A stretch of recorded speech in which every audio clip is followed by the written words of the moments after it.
Welcome back to Let's Hear It for the Boy. I'm Victoria, and this right here is Washington. You may or may not have seen a video going around about last week, around this time, about a tag office incident that I had.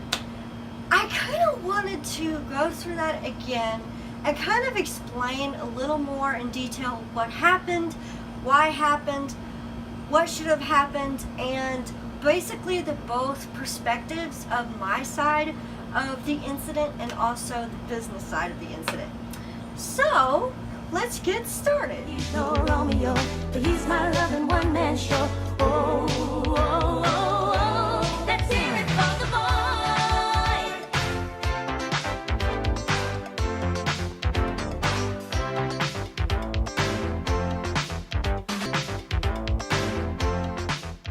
In case you don't know what I'm talking about, let's rewatch the incident, okay? Because I think we need to just rewatch it. So I just had a pleasant experience at the local tag office. They asked me for identification and paperwork for Washington, my service dog. As if the harness wasn't enough! I understand the service dog. Yes. Do you not keep any paperwork with you? By law, we don't have to. And not even a vest? This is the vest. Well, I thought it was something supposed to signify that. Nope. I can read you the law if you No, like. I take your word for Okay, it. I was okay. just to visibly see that it's a service dog. I would think the vest would be Now, enough. I understand. Okay. I just, like I said, because I have Sure. taxpayers that I got to protect. I understand. And that's why I asked that question. Taxpayers? I want to take care of you right here, We'll get to that in a minute. and I appreciate. So yeah, that happened. And he left, and he did give me a seat and everything, and that was very nice of him. But then I realized, wait a minute, I'm not done. You need to be taught the law. So I asked another gentleman to bring him out again. He said he's working, and I said, well, you know what? He came out the first time to tell me that I need paperwork, so I think he can come out a second time just to be taught the correct law. And you know what? He needs to know. So he brought him out, and I actually gave him this, and it is just basically my card, and on the back is the law and what he can ask and what he can't ask, one of them being identification and paperwork. I got a little hot and heavy, didn't I?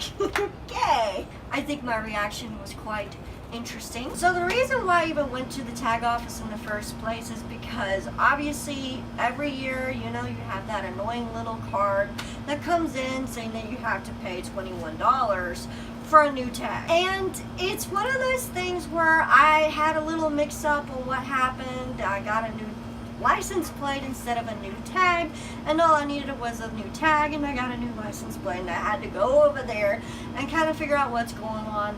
That was the whole reason why I went there in the first place.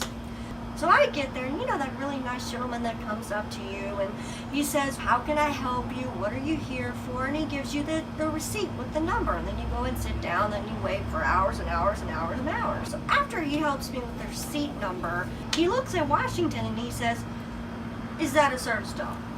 Understandable. I totally get it. He did have his harness on though. So the number one thing I feel that businesses struggle with the most, I feel, is the difference between a service dog and a comfort animal. As you may or may not know, comfort animals are not the same as service dogs. Service dogs have to perform a specific task for the handler that has the disability. What tasks are those? It can be anything in regards to the person with the disability. It can be mobility, like Washington is for me. It can be for people who are blind. It can be for people who are deaf. It can be for a lot of different things. A comfort animal and or emotional support animal does not perform a task for the individual with a disability. All its task is to be there. It is not trained for the person with a disability.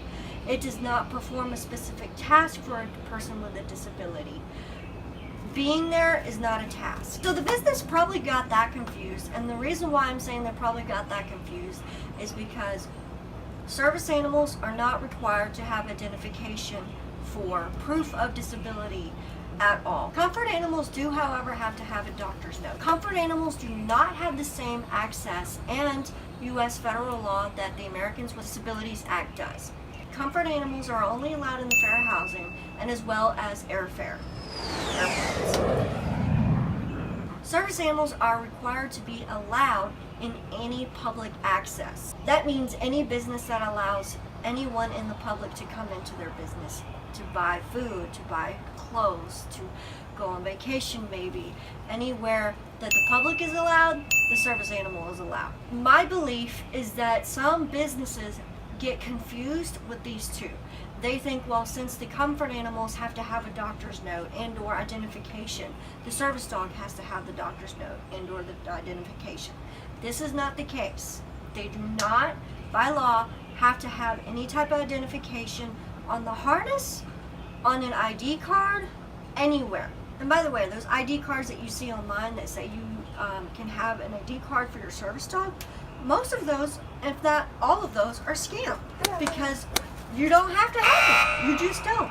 They look nice and professional. They look like a legit website. I actually have a friend that she tried it out, and she actually had a picture of American cheese slices that would be in place of the picture of the service dog. And guess what? They still sent it in the mail. It was hilarious. I just died. Anyway, I think that's what they're probably confused it with. So when the gentleman came up to me and he said, hey, is that a service dog? That part was okay that he asked, is that your service dog? He was in the right to ask that.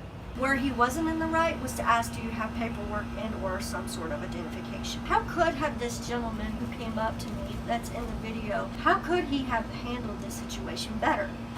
Well, the first thing I would definitely recommend for any businessman is if you're going to confront a service dog handler, and if you're going to confront them, take the time and sit down and take the time to understand the situation and don't be rushed. As you see in this video, I don't know if you can tell or not, but I definitely felt rushed. He just wanted to get in and out, and I get it. He has a job, he has things he has to do.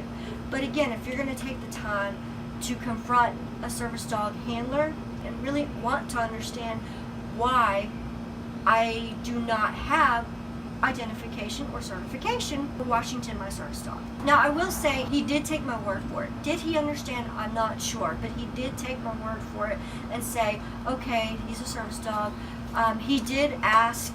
I thought they were supposed to have some sort of identification in a question form. And what was frustrating about all of this is that the day that I actually went into the tag office, I was wearing pants that actually showed my prosthetic leg, and so it did not hide it at all. And I don't understand why he still had to stop me, because you can't really fake having a prosthetic leg.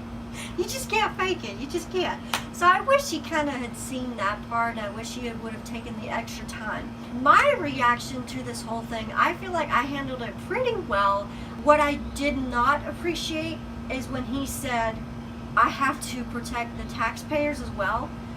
I'm a taxpayer citizen as well. I would think that would be very evident, me coming into the tag office and requesting for assistance with my car tag. It was one of those moments where you think of what to say after the fact, and I was in the car and I was like, watching the video back again, I was like, wait a minute, did he just say tax paying and that he has to protect them?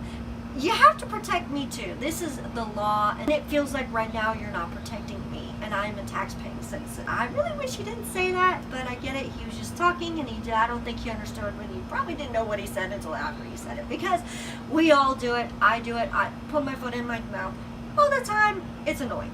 I could have taken the time with him, but I feel because he didn't want to take the time with me, I felt like I did not have the opportunity to take the time with him. I do wish I could have said, listen, I really need to sit down with you.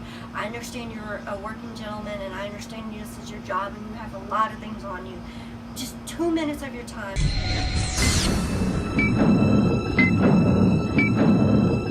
I'm running out of time. Please, that's all I need. Let me hand you my card. Let me explain to you what's going on, and let me inform you, help you to know what you can and cannot ask, because the next person may not be as nice as I was with you.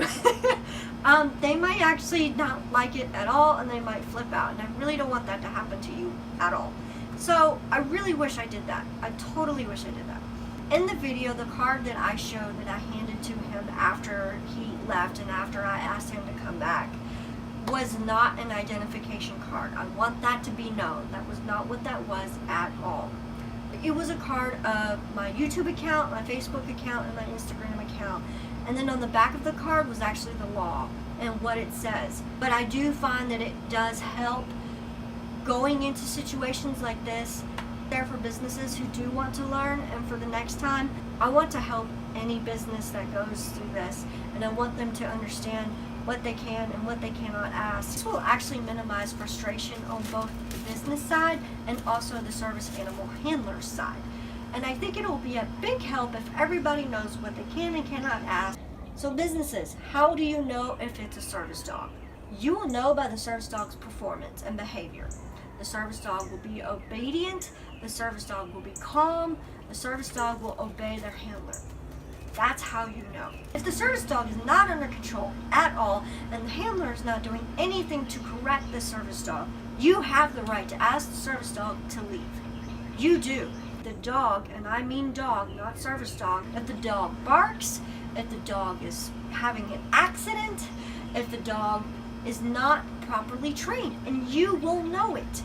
You will know when they are not properly trained. And if the handler is not doing anything to correct the errors of the service dog, you have every right to ask the person to leave. But asking what is your disability and asking for certification of the service dog is against the U.S. federal law of the Americans with the Disabilities Act.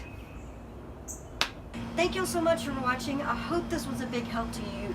Please be sure to like and subscribe and share this video. If you are a businessman, please share this video. And just so you know, we are on other social medias out there. We are on Facebook, which is Let's Hear It For The Boy. We're on Snapchat, which is Hear It For The Boy, because Let's Hear It For The Boy was taken. And we are on Instagram, which is Washington_the_service_dog. And we also have a website called iservicedog.blog. Thank you for watching. Bye.